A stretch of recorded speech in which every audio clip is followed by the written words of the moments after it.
To be honest, my relationship with the club when I first came in was always very positive. And as well, our goal at times, even though, obviously didn't win the leagues or anything, but was top 4, and we did that pretty often, to be honest. There we go. But look, what's really interesting to see now is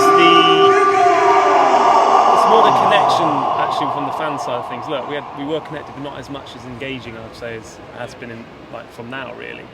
And I think that's credit to what Mikel's done as a sort of unit, as a staff, and as well as a player. He's probably learned a lot as a player of what it means to actually be on the other side now as well, for the fans and what they experience. And he's gets that engagement, which helps the club as well, of course. I'm not saying we didn't do that when we were players, but maybe we could have done a little bit more. But look, I was someone who always have time for people anyway, regardless. You know me for many years. But yeah, it's a big changing factor now in this football club, and it's on the rise. I think the fact that they are challenged consistently now to win the league, not to top 4, to win the league I'm talking about now. It's a different mindset potentially than maybe we had when we were going for top 4. Yeah. And it will mean a lot for the players, won't it? When pre-season can be a difficult time, but when they can kind of come to the LA base, it's like a home from home, they're sort of still part of the family. It must help in the prep. Do you know, I always used to think pre-season was actually a lot less stressful than you can imagine. You're away in a certain different environment. The only one thing I would say now, not playing, you're very restricted as a player. So at times you see the 4 walls. I've been to some incredible places, but not really experienced the culture of these actual places. And that's the only side of it which is difficult for players to sort of cope with. But then again, they're going to be playing on this pitch here, trying to entertain us. And that's what I say, entertain. I think pre-season is a really good factor to entertain, to show what you can do, not just to the manager, but to like the world, general public, the fans. And let's try and make a bit more of a name for yourself, and as well, put yourself, even if you're in a shop window or if you're a player who's not really playing, these environments can really sort of someplace thrive.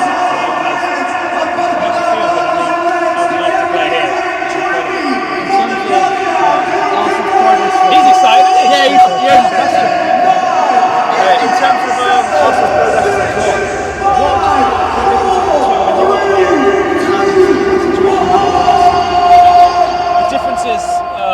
I suppose it's very similar to what I was trying to say there. The difference is we were a team where we were challenged for top 4. We were a young team, but we had some experienced heads in our side as well. But this side is particularly very young, I think. I mean, the oldest player is Jorginho, I think, who's 31 at the moment. I could be wrong there, so don't quote me on that one. But look, I think what it's really interesting to see is seeing the academy graduates come through as well. I think that's one thing we, as football clubs, we do sign players from certain countries and bring them over. But I think now with the setup they've got at the club with Jack Wilshere, bringing people who've played for the club, knows what it means to be in the academy side of things as well. Mertesacker, who's won World Cups, who has been at the top level, to have these sort of players with Mikel Arteta, they all play together.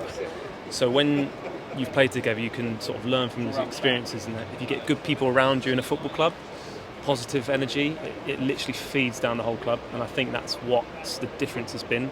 We've got people that can really connect and relate to the club and to the fans as well. Yeah. Has Mikel asked you for any sort of contribution to an insight to help some of the younger players? Or are you very much to the other side of the fence? No, look, I'm here always for sort of any advice. As a player, I remember myself, I'd always visually watch and I'd ask questions. I think that's the one thing. I wouldn't be afraid to ask questions, and that's one thing I would encourage players, particularly young, old, always try and learn from people that are positive, learn from people you want to, get knowledge from, really. And that's one thing, as some young players may not want to do that, and I just would say to them, don't be afraid to ask questions. I think that's always a nice sort of way to grow and to learn, definitely. In terms of what James was saying, it does feel like a different club with different goals and different ambitions, and there's more certainty about the direction of the club before. Is that something that you can see, given your insight? I think it's very clear to see the fact where we look at other clubs in the league that have going through difficult transitions, which Arsenal did go through, when you need to try and get the balance of who's going to take over next. And it's like Liverpool right now, you've got obviously Andrew Slot's come in. It's hard to be that guy after Klopp, right? And that was what sort of happened with Arsenal. We had certain managers that are incredible managers. Look at Emery right now. but just the timing, and it always takes time to go through big change. And when I say big change, I mean that's what I was saying about getting everything right from the top all the way down. And I'm not talking just from the first, I'm talking to the academy side of things as well, because that is the generation, that's the future. And I think Mikel's starting to learn a lot more as a coach and as a man as well. I think it's really insightful to see the time he has, and as well I think he's engaged a lot more in you guys as well, having the access. We were speaking the other day, weren't we, having the access, a bit more sort of views to be around the group a bit more. And I don't think the players are afraid to say what they mean, really, and be honest. I think that's really important to see. I think they're honest with each other, and I think that helps for a team to be responsible on the football field. And I think that's one thing, that's the big change, I'd say. Was that connection something Mikel was big on as a player as well? Do you remember him being like that? Yeah, I've said this clearly before about when we weren't particularly playing well, we weren't really challenging top four, and then he pulled everyone and stopped training, and he had a conversation with the whole team, and that's how engaged he was, because he knew how important it was, not just for the club but for the fans and for the people associated with the club. Because even, for instance, if a team gets relegated, the effect it does on people's lives as well, that's where he sees, he's a human as well, he's a human side. It's not just all about him, it's about people around, it's about the bigger picture. And I think he does look about it, it's not all about him. I think he always likes to look at the sort of the building blocks which he started, but these people have continuously stayed there, and the people you don't see. And I think that's one thing Mikel's noticed in him particularly, that he has time for those people that no one's really aware about. And I think that's a difference in the sort of culture of the managers these days, I'd say. And it's one thing I've definitely seen from him, being up in person, definitely. I know you said, sorry, I know you said before the target was top four. We were in some title races with Arsenal. I'm just wondering, sort of, and maybe coming as close as you did, what your main takeaway was. Obviously, this group has come quite close as well. Maybe what would your advice be, having been so close yourself to this group as they look to go over the line? My advice, goodness me, I feel, look, it's a difficult question, because look, I look back at that season particularly, and no one particularly played well. I'm on about the Leicester one, for instance. Leicester were brilliant, I'm not taking that away from them, but it's going to be different this year. United's going to be better, your Chelsea's going to be better, Liverpool are going to be a bit unknown now. So that was a chance missed for us. I always look about it as a chance missed, because everyone else wasn't up to the grade.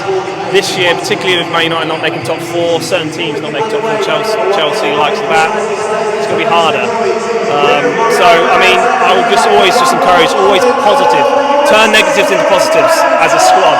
It's one thing you can sort of dwell on the negative side of things and be in little cliques, like at times you see in England setup. But I just think it's important to always try and flip things into a positive in a group environment anyway, and trying to forget about this noise. So yeah.